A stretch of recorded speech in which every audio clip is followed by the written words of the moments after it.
ألا بذكر الله تطمئن القلوب. أعوذ بالله من الشيطان الرجيم. بسم الله الرحمن الرحيم. أم حسب الذين في قلوبهم مرض أن لن يخرج الله أضغانهم ولو نشاء لأريناكهم فلعرفتهم بسيماهم ولتعرفنهم في لحن القول والله يعلم أعمالكم وَلَنَبْلُوَنَّكُمْ حَتَّى نَعْلَمَ الْمُجَاهِدِينَ مِنكُمْ وَالصَّابِرِينَ وَنَبْلُوَ أَخْبَارَكُمْ إِنَّ الَّذِينَ كَفَرُوا وَصَدُّوا عَن سَبِيلِ اللَّهِ وَشَاقُّوا الرَّسُولَ مِن بَعْدِ مَا تَبَيَّنَ لَهُمُ الْهُدَى لَن يَضُرُّوا اللَّهَ شَيْئًا وَسَيُحْبِطُ أَعْمَالَهُمْ. يا أيها الذين آمنوا أطيعوا الله وأطيعوا الرسول ولا تبطلوا أعمالكم إن الذين كفروا وصدوا عن سبيل الله ثم ماتوا وهم كفار فلن يغفر الله لهم. صدق الله العظيم. بسم الله الرحمن الرحيم.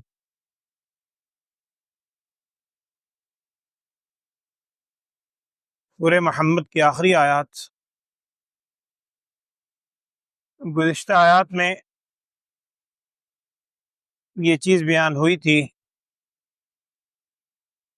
کہ منافقین کا ذکر آیا تھا کہ منافقین کی کیفیت نبی صلی اللہ علیہ وسلم کی خدمت میں کیسی ہوتی ہے. حاضر ہوتے ہیں، بیٹھتے ہیں، بعد میں ایک دوسرے سے سوال کرتے ہیں کہ ابھی رسول صلی اللہ علیہ وسلم نے کیا فرمایا، اور اپنے ساتھیوں سے یوں کہا کرتے تھے کہ ہم تو اصل میں تمہارے ساتھ ہیں، ہم تمہارا ساتھ دیں گے، لیکن بعض صورتوں میں بڑے وعدے کرتے تھے ہم یوں ساتھ دیں گے، یوں ساتھ دیں گے. وہ تفصیل پہلے بھی آپ کے سامنے آئی کہ وعدے کرتے ہیں، عملی طور پر نہ مسلمانوں کے ساتھ ہیں اور کفار کے ساتھ بھی عملی طور پر ہیں کسی حد تک، لیکن منافقانہ طور پر مسلمانوں کے ساتھ بھی آتے ہیں.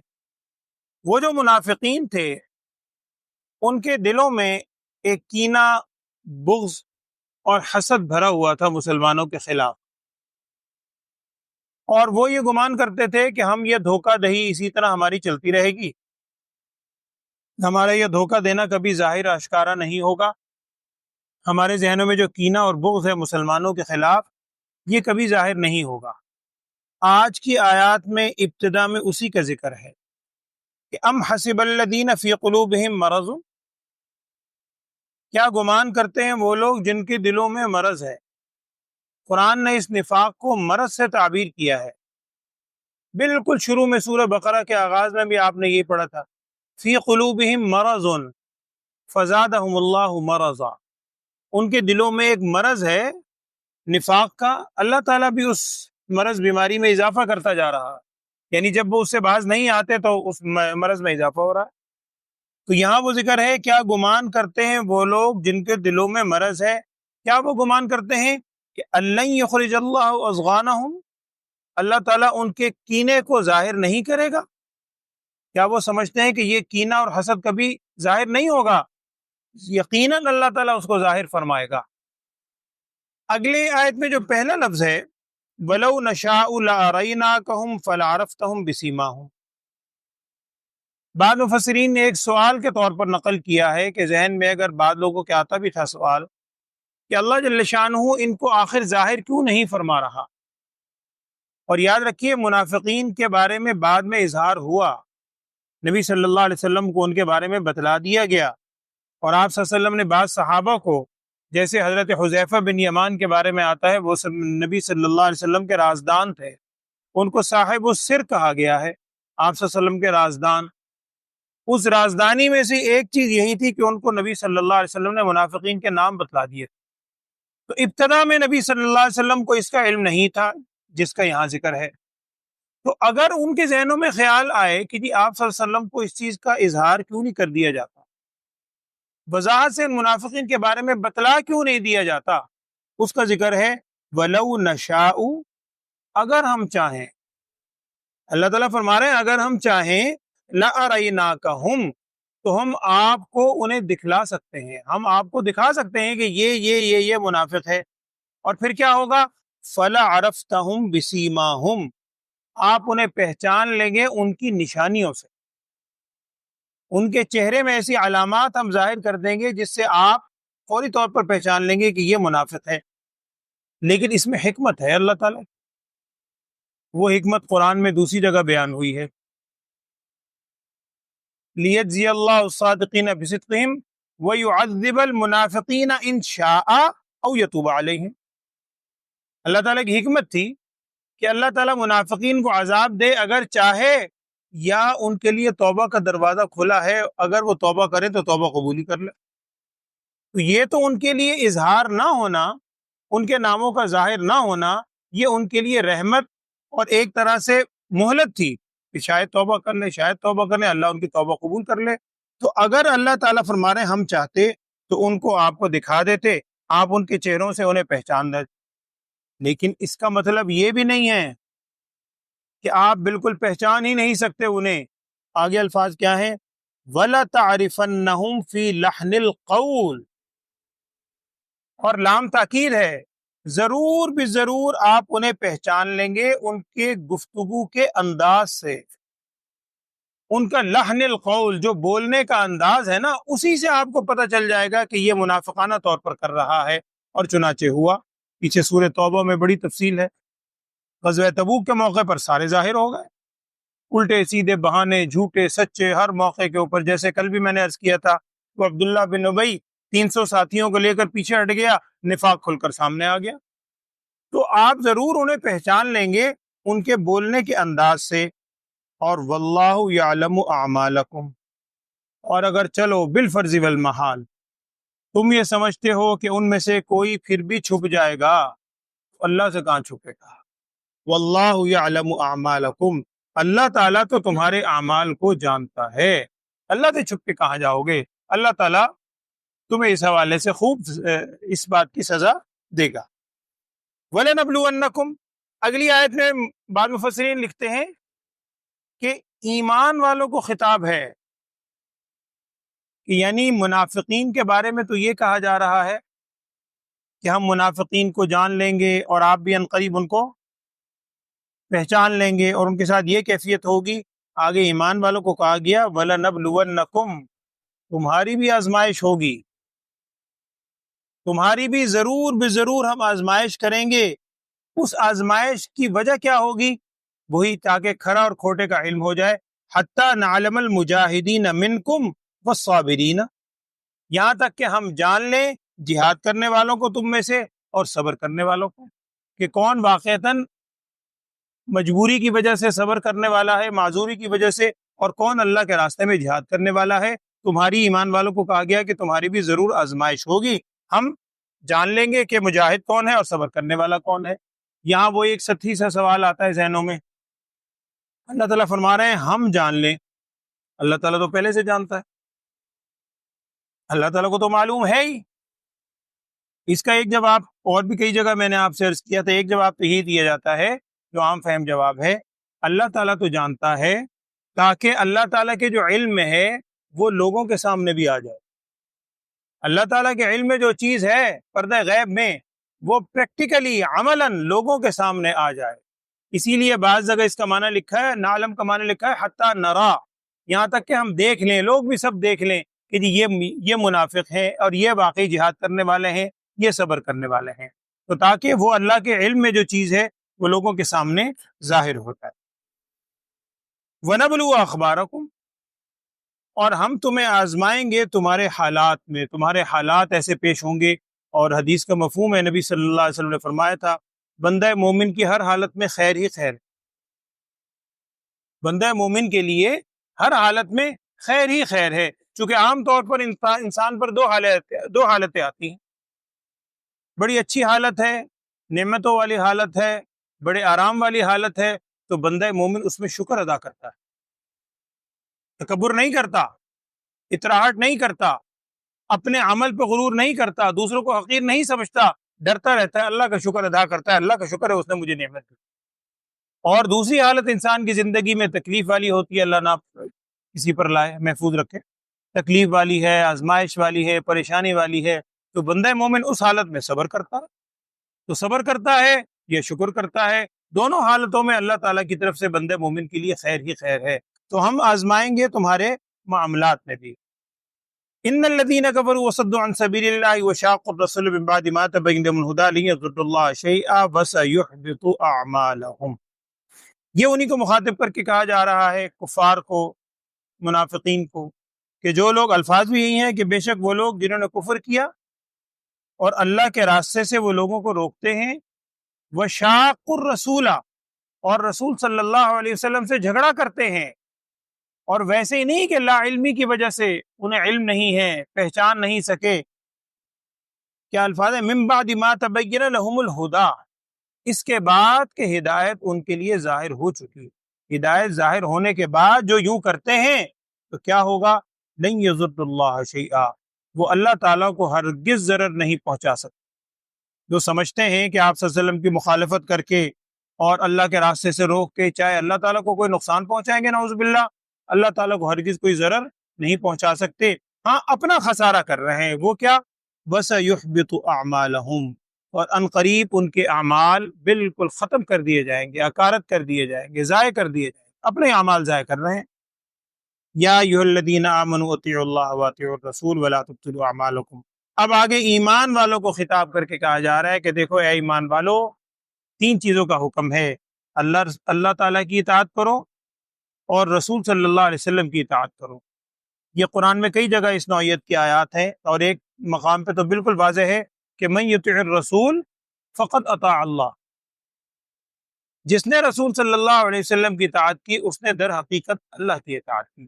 تو اللہ تعالیٰ کی اطاعت بھی کرو اور اللہ کے رسول صلی اللہ علیہ وسلم کی اطاعت بھی کرو، اور دیکھو ولا تبطلوا اعمالکم، اپنے اعمال کو باطل نہ کرنا۔ اعمال باطل نہ کرنے کا کیا مطلب؟ ایک مفہوم تو منافقین کو خطاب ہے کہ منافقین بظاہر ایمان لائے، بظاہر اللہ اور اس کے رسول کی اطاعت کا زبان سے دعویٰ کیا، بظاہر نبی صلی اللہ علیہ وسلم کی مجلس میں بیٹھے، لیکن بیٹھنے کے بعد، سننے کے بعد، تھوڑا بہت عمل کرنے کے بعد پھر واپس، تو جب واپس ہو گئے، عقیدہ خراب کر دیا، ارتداد پیدا ہو گیا، اعمال سارے کے سارے ضائع ہو گئے۔ تو اپنے اعمال کو باطل نہ کرو، اور قرآن میں دوسرے مقام پر بھی اللہ تعالیٰ محفوظ رکھے اعمال باطل ہونے کے بارے میں ذکر کیا گیا ہے۔ ایک جگہ آیت ہے غالباً سورہ بقرہ ہی کے اندر تیسرے پارے میں، جہاں صدقات کا ذکر ہے، یا ایھا الذین آمنوا لا تبطلوا صدقاتکم بالمن والاذی، اے ایمان والو اپنے صدقات کو باطل نہ کرو، یعنی صدقہ جو اتنا بڑا عمل ہے اسے باطل نہ کرو۔ دیکھو اگر تم نے صدقہ دیا ہے، کسی کی خیر خواہی کی ہے، کسی کی مدد کی ہے، تو اس کو محفوظ رکھو، باطل نہ کرو۔ آگے قرآن نے بیان کیا باطل کیسے ہوتا ہے، بالمن والاذی، من احسان جتلا کر، کسی پر اگر خیرات کی ہے، کسی پر کوئی احسان کیا ہے، کل کو احسان جتلا رہے ہیں آپ، تو دیکھو جی اس وقت میں نے تیرے ساتھ یہ نہیں کیا تھا، جب تجھے ضرورت تھی تو میرے پاس آیا تھا تو میں نے تیری خدمت نہیں کی تھی، بھئی وہ خدمت اللہ کی رضا کی خاطر کی تھی۔ اب احسان جتلا کر گویا وہ جو صدقہ والا عمل تھا وہ باطل ہو۔ اور دوسرا معنی لفظ ہے بالمن والاذی، اذیت پہنچا کر، احسان جتلا کر ان صدقات کو باطل نہ کرو۔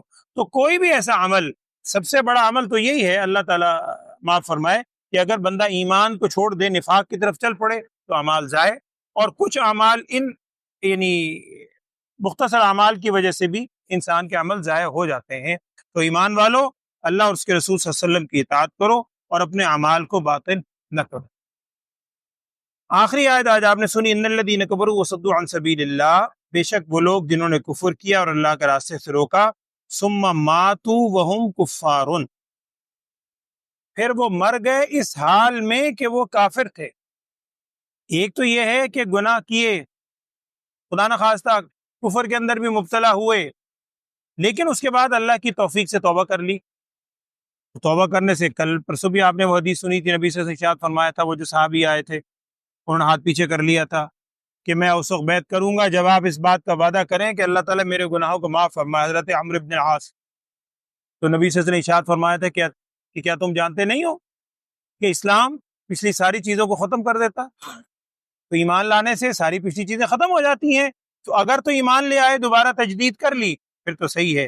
لیکن اگر وہ لوگ جنہوں نے کفر کیا، اللہ کے راستے سے روکتے رہے اور کفر کی حالت میں ہی مر گئے، دنیا سے کفر کی حالت میں چلے گئے، تو ظاہری بات ہے پھر تو قرآن میں دوسری جگہ بھی ہے ان اللہ لا یغفر ان یشرک بہ، شرک کی مغفرت اللہ نہیں فرمائے گا. یہاں بھی وہی ہے فلن یغفر اللہ لہم، اللہ تعالیٰ ہرگز ان کی مغفرت نہیں کرے گا. لیکن جب تک سانس چل رہی ہے، اور خالی سانس نہیں، جب تک بندے کی آخری کیفیت طاری نہیں ہوتی. کل بھی میں شاید آپ سے وہ حدیث عرض کی تھی کہ جب بندے کی روح نکلنے لگتی ہے تو فرشتے سامنے آتے ہیں، بدکار کے سامنے فرشتے آتے ہیں. تو اس موقع پر بعض روایت میں ہے کہ وہ اس وقت توبہ کی کوشش کرتا ہے، لیکن جب موت کا فرشتہ سامنے نظر آ جائے، آثار شروع ہو جائیں، اب توبہ قبول نہیں ہے. اس کو حدیث میں غرغر کا لفظ کہا ہے، وہ غرغرہ، وہ جو آخری اللہ بچائے حالت نزع جس کو کہتے ہیں اردو میں، اس کیفیت کی پھر توبہ قبول نہیں ہوگی. اس سے پہلے کی توبہ قبول ہے. اگر توبہ کر لے پھر اس سے نکل سکتا ہے، لیکن اگر کفر کی حالت میں ہی موت آ جائے فلن یغفر اللہ لہم، پھر اس کی مغفرت ہرگز نہیں ہوگی. ہم ابھی دارالعمل میں ہیں، اللہ تعالی ہمیں توبہ کی توفیق دے، اللہم آمین. اعوذ باللہ من الشیطان الرجیم، بسم اللہ الرحمن الرحیم. ام حسب الذین فی قلوبہم مرض، کیا گمان کیا ہے ان لوگوں نے جن کے دلوں میں مرض ہے؟ کیا گمان کیا ہے کہ اللہ یخرج اللہ اضغانہم، اضغان مانے کینہ، کہ اللہ تعالیٰ ان کے کینے کو باہر نہیں کرے گا، ظاہر نہیں کرے گا. یعنی منافق سمجھتے ہیں کہ ان کا کینہ اور حسد کبھی لوگوں کے سامنے ظاہر نہیں ہوگا. کیا وہ یہ گمان کرتے ہیں؟ اور اگر ان کا گمان یہ ہے کہ بھئی وہ اللہ تعالیٰ دکھا کیوں نہیں رہا، ایمان والے بھی سوچتے ہیں، تو وَلَوْ نَشَاءُ لَأَرَيْنَاكَهُمْ، اگر ہم چاہیں لَأَرَيْنَاكَهُمْ، ایسا تو ہم آپ کو دکھلا دیں، ہم آپ کو دکھلا دیں. فَلَعَرَفْتَهُمْ بِسِيمَاهُمْ، پھر آپ ان کو پہچان لیں. یہ دیکھ لیجیے، فَلَعَرَفْتَهُمْ بِسِيمَاهُمْ، پھر آپ ان کو پہچان لیں ان کی نشانیوں کی وجہ سے. اگر ہم نشانیاں ظاہر کریں تو آپ ان کو پہچان سکتے ہیں. وَلَتَعْرِفَنَّهُمْ فِي لَحْنِ الْقَوْلِ، اور ایسا نہیں ہے کہ آپ پہچان نہیں سکیں گے. وَلَتَعْرِفَنَّهُمْ، ہم ضرور بھی، وَلَتَعْرِفَنَّهُمْ فِي لَحْنِ الْقَوْلِ، آپ ضرور بھی ضرور ان کو پہچان لیں گے. فی لحن القول، بات کے انداز کی وجہ سے، گفتگو اور لہجے کی وجہ سے، ان کی جو گفتگو ہوگی منافقانہ، اس سے آپ سمجھ جائیں گے. اور نبی صلی اللہ علیہ وسلم نے منافق کی نشانیاں بھی بیان فرمائی تھی، حدیث میں آپ سن چکے ہیں. ایک میں 3 اور ایک میں 4 نشانیاں بیان فرمائی تھی کہ آیت المنافقی ثلاثن، منافق کی نشانیاں 3 ہیں. اذا حدث کذب، جب بات کرتا ہے تو جھوٹ بہت بولتا. وَإِذَا وَعَدَ أَخْلَفَ، اور جب وعدہ کرتا ہے کسی چیز کے حوالے سے، اخلفا، وعدہ خلافیاں کرتا ہے، ایفا نہیں کرتا. اور وَإِذَا اؤْتُمِنَ خَانَ، اور جب اس کے پاس امانت رکھی جائے، اس کو کہیں امین بنایا جائے، خانہ، خیانتیں بہت کرتا ہے، امانت داری کا خیال نہیں کرتا. اور ایک حدیث میں چوتھی علامت ہے کہ وَإِذَا خَاصَمَ فَجَرَ، کہ جب جھگڑے کی نوبت آتی ہے گالم گلوچ بہت کرتا ہے، گالیاں بہت دیتا ہے. تو اس سے آپ پہچان لیں گے ان کے گفتگو کے انداز سے. واللہ یعلم اعمالکم، اور اللہ تعالیٰ جانتا ہے تمہارے اعمال کو. وَلَنَبْلُوَنَّکُمْ، ہم ضرور بھی ضرور تمہیں آزمائیں گے. حَتَّى نَعْلَمَ الْمُجَاہِدِينَ مِنْکُمْ وَالصَّابِرِينَ، یہاں تک کہ ہم پہچان لیں گے، ہم جان لیں گے کہ تم میں کون جہاد کرنے والا ہے اور کون باقی حقیقتاً مجبوری کی حالت میں صبر کرنے والا ہے. وَنَبْلُوَ أَخْبَارَكُمْ، اور ہم ضرور بھی ضرور آزمائیں گے تمہارے حالات سے، تو جو تمہارے اوپر کیفیات گزرتی ہیں ان پہ بھی آزمائش ہوگی. ان الذین کفروا وصدوا عن سبیل اللہ، بے شک وہ لوگ جنہوں نے کفر کیا اور اللہ کے راستے سے روکا، اور اس کے ساتھ ساتھ وشاق الرسول، رسول صلی اللہ علیہ وسلم سے جھگڑتے بھی ہیں، وہ من بعد ما تبین له الہدی، اور لا علمی کی وجہ سے نہیں، اس کے بعد کہ ان کے لیے ہدایت ظاہر ہو گئی. ایسے لوگوں کے بارے میں کیا ہے؟ لن یضر اللہ شیئا، ایک تو وہ اللہ تعالیٰ کو ہرگز کسی حوالے سے ضرر نہیں پہنچا سکتے. وَسَيُحْبِطُ أَعْمَالَهُمْ، ان کے اپنے ہی اعمال ختم ہو رہے ہیں. یا ایھا الذین آمنو، اے ایمان والو، اطیعوا اللہ و اطیعوا الرسول، تم اطاعت کرو اللہ تعالیٰ کی اور اطاعت کرو رسول صلی اللہ علیہ وسلم کی، ولا تبطلوا اعمالکم، اور دیکھو اپنے اعمال کو باطل نہ کرو۔ میں نے عرض کیا اصل معنی تو وہی ہے کہ ایمان لانے کے بعد منافقانہ طور پر نفاق دل میں نہ رکھو، کفر کی طرف نہ جاؤ، یا کچھ اعمال بھی ایسے ہیں جن کی وجہ سے گزشتہ نیکیاں باطل ہو جاتی ہیں، اللہ معاف کرے۔ ان الذین کفروا وصدوا عن سبیل اللہ، بے شک وہ لوگ جنہوں نے کفر کیا اور اللہ کے راستے سے روکا، ثم ماتوا وهم کفار، پھر وہ مر گئے اسی کفر کی حالت میں، فلن یغفر اللہ لہم، ہرگز اللہ تعالیٰ ایسے لوگوں کی مغفرت نہیں فرمائے گا۔ اللہ تعالیٰ ہمیں اپنی بارگاہ میں سچی توبہ کرنے کی توفیق عطا فرمائے، اللہم آمین۔ بسم اللہ الرحمن الرحیم، اللہم صلی علی سیدنا و مولانا محمد وعلی آل سیدنا و مولانا محمد وبارک وسلم۔ یا اللہ ہم سب کے گناہوں کو معاف فرما، لغزشات سے درگزر فرما، ہم سب کو ہر قسم کے گناہوں سے بچنے کی توفیق عطا فرما، ہر قسم کی نفاق کی کیفیات سے ہم سب کی حفاظت فرما، ہم سب کو ایمان خالص پہ عمل کرنے کی توفیق عطا فرما، ہم سب کو یا اللہ ہر کام میں رسول صلی اللہ علیہ وسلم کی سچی محبت اور کامل اتباع نصیب فرما، تمام بیماروں کو صحت والی زندگی، عافیت اور سلامتی والی زندگی عطا فرما، ہر قسم کی جسمانی روحانی بیماریوں سے ہم سب کو محفوظ فرما، ہم سب پر کرم والا، عافیت والا، سلامتی والا معاملہ فرما، ہم سب کو یا اللہ اپنی بارگاہ میں سچی توبہ کرنے کی توفیق عطا فرما، تمام گناہوں پر توبۃ النصوح کرنے کی توفیق عطا فرما، وصلی اللہ تعالی علی خیر خلقہ سیدنا و مولانا محمد وعلی آلہ واصحابہ اجمعین، آمین برحمتک یا ارحم۔